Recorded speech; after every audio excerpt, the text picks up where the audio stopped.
Welcome to this explainer. I want you to imagine, just for a second, that you and I are blowing the dust off a forbidden, incredibly ancient ledger. As an archival historian of these shadowed realms, I've spent literally countless hours poring over these forgotten texts, trying to chronicle a really tragic, completely paradigm-shifting collapse. We are looking back at the era when the grand, ancient Goetic hierarchy, which was this massive kingdom built entirely on absolute top-down authority, finally began to crack. But it didn't crack from a war of mighty armies or high-ranking kings. No, it cracked from a quiet, insidious hunger stirring at the very bottom. This is the story of how human sacrifice, redefined not as blood but as the willing surrender of identity, completely destabilized traditional demonic authority. So let's open the ledger. We'll be breaking down our historical ledger into what we can call the chapters of our ruin. We're going to trace the roots of the tithe, explore the human cost of bargains, witness Baal and the crumbling crowns, examine the fractures in the lower choir, uncover Valak's reservoir of truth, and finally, confront the unpaid sacrificial price. Okay, let's dive into Section 1, the roots of the tithe. A hunger from below. We really have to travel back to an era where the lowest, most exhausted spirits, the minor messengers who crossed battlefields without any praise, the captains of totally forgotten legions, realized something revolutionary. They looked up at the kings, dukes, and princes of the Goetia and realized that power no longer had to fall exclusively from above. It could actually rise from below. To really grasp this shift, we need to understand what's called the Ember tithe. Now, this wasn't your traditional tax paid upward to dukes or princes. This was a completely bloodless transaction. It was basically a grassroots movement that weaponized human desperation at the absolute bottom of the spiritual ladder. These lesser demons learned a cruel but incredibly effective lesson.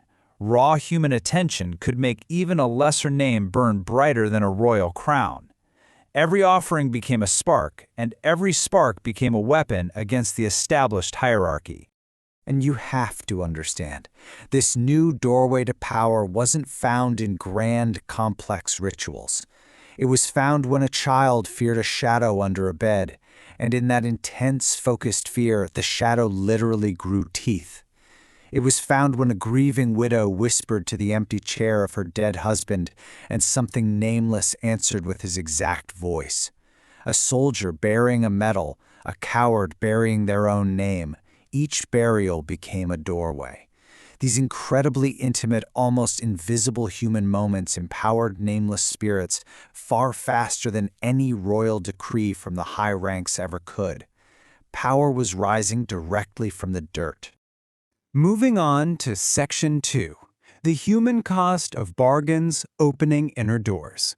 We absolutely must remember that this major shift in cosmic power was entirely fueled by intimately heartbreaking human tragedies. Mortals weren't just giving away physical objects anymore, they were surrendering pieces of their own inner lives. Just listen to this ledger of human losses. We're talking about a young scholar surrendering his ability to sleep just to hear answers whispered in the walls. A singer actively trading the beautiful memory of her very first song in exchange for a voice that could bend grief into applause. A thief promising to permanently abandon his true name so that every locked room would suddenly recognize him as an old friend. Even a priest offering up his own deeply held doubt as a rich currency.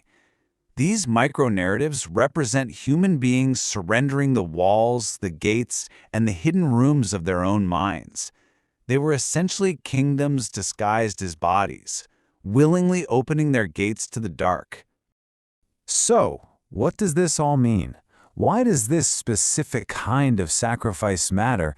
Well, because giving up a seemingly negative emotion, like fear or grief, actually hollows out a human's capacity for love and safety over time. It triggers this cascading decay. First, a person surrenders their fear thinking, it'll make them strong. Step 2, without fear, they become completely reckless, entirely unable to gauge real danger. Step 3, they lose their inherent sense of self and sever their essential ties to their community. Over time, these sacrifices slowly but surely erode not just the individual, but entire mortal villages. And this brilliantly illustrates that exact decay. Paimon, who was one of the high ranks that actually recognized the danger early on, began gathering testimonies of these eroded communities. Take the really tragic anecdote of a farmer who surrendered his fear of death.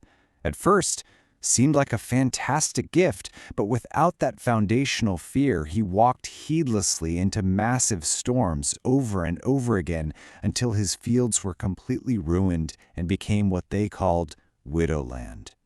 The personal costs borne by mortals trading their secrets for demonic influence were absolutely devastating, leaving them hollowed out and unrecognizable. Let's move to Section 3. Baffle and the Crumbling Crowns, the Elite Panic. Because as this grassroots power swelled at the bottom, the elite ruling class began to realize that their ancient crowns were rapidly becoming obsolete. The panic in the high courts was palpable. Baffle, the first name of the Goichia himself, suddenly found that some nameless watcher lurking beneath the bridge could gather more dread than a prince. The established authority was bleeding out, and they knew it. But juxtapose the lofty, grand titles of these Goetic leaders against their completely fragmented, helpless reactions. Baal sees pure treason and tries to enforce the law of greater vessels, basically demanding all power pass upward through the crowns. Andromalius unrolls a ledger of stolen childhoods, calls it outright theft, and demands judgment. Paimon tries to educate mortals, building a school of warning to stop the ignorance. And Valak just calls it beautiful, quietly orchestrating the chaos from the shadows. The elite are totally divided on how to handle a power that simply obeys no official rank. Which brings us to the central thesis of our historical ledger, perfectly captured by Vassago. He observed, "You cannot command a wound to close. You must first learn why it opened." This is the absolutely crucial point that Baal completely failed to grasp. You cannot fix a systemic collapse with brute force and archaic laws when the very foundation of your reality is bleeding. The mortals were deeply wounded, the lower ranks were starving, and there was no royal decree on earth or in hell that was going to put that genie back in the bottle. Section 4. Fractures in the lower choir, the ideological split. You see, the lower ranks, who had once been united in their tired obscurity, couldn't really handle this sudden influx of power either. They began to fracture under the weight of this new, intoxicating magic, which led to a really deep ideological split.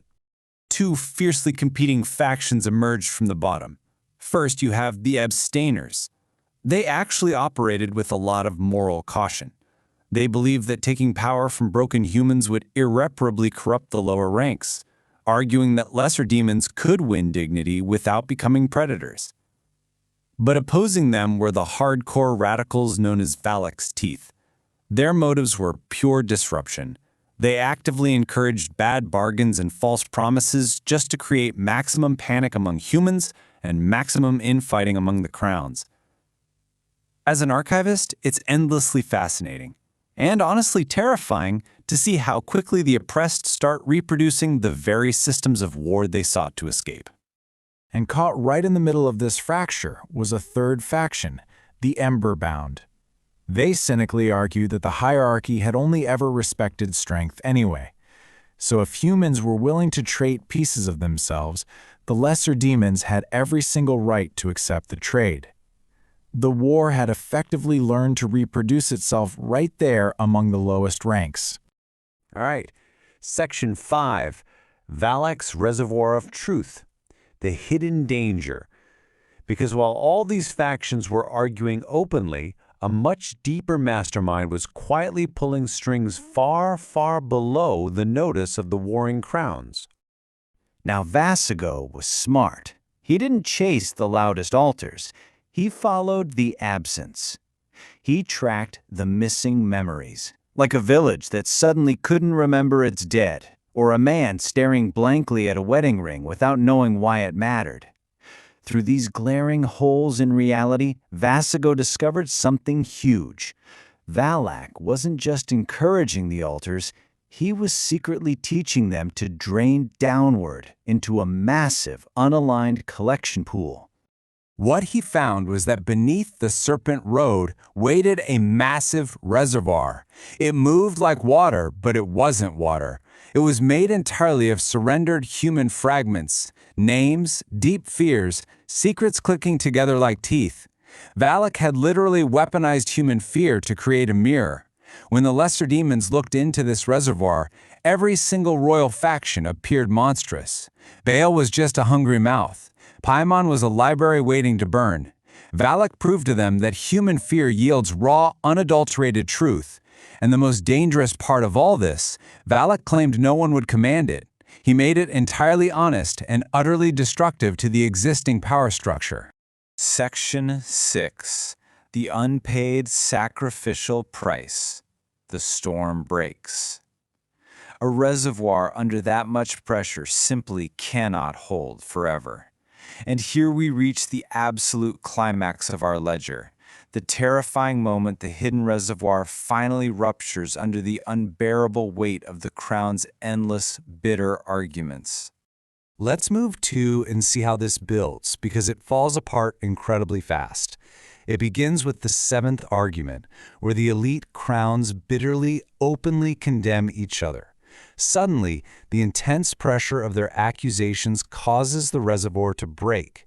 Unclaimed human fragments actually breach the High Council floors. This triggers what becomes known as the Sacrificial Storm, forcing the demons to literally hear the human consequences of their power, which completely silences the hall. And finally, Vassago steps in to propose a desperate pact to seal the offerings. Imagine this for one haunting hour during that first sacrificial storm. The demonic elite were physically forced to listen to the specific, deeply tragic consequences of their followers' bargains. A grand judge had to hear the innocent man he had condemned crying out. A singer heard the lost song she could never, ever sing again. A child's actual childhood nightmares crawled right beneath the royal chairs. It was an hour of pure, undeniable consequence that silenced literally everyone, even Baal himself. To stop the immediate, total destruction of their reality, Vassago proposed the Pact of Unclaimed Offerings. It essentially stated that these chaotic sacrifices couldn't strengthen any rank, and they would be sealed away until the human giver was remembered as a whole being again. Now make no mistake, this pact was universally hated. Baal called it weakness, Asmodee called it a total waste. It didn't end the altars, and it certainly didn't heal the mortal villages that had been so cruelly hollowed out. But, as an archivist looking back, I can tell you its real value. It created a line in the war. It finally gave a name to the danger. But as we prepare to close our ledger today, we know that the sealed reservoir is not silent. Down beneath the Serpent Road, the unpaid price is still humming in the dark. The offerings remember every single theft, every broken bargain, and every royal crown that simply looked away while the lower ranks feasted on human identity. The power might be contained for now, but the debt remains. Which leaves us with this final, genuinely chilling question echoing from Valak himself. When the gathered memory of human sacrifice finally seeks a mouth, which demon will it choose? Think about that for a second. Thank you for exploring this really dark historical chapter with me.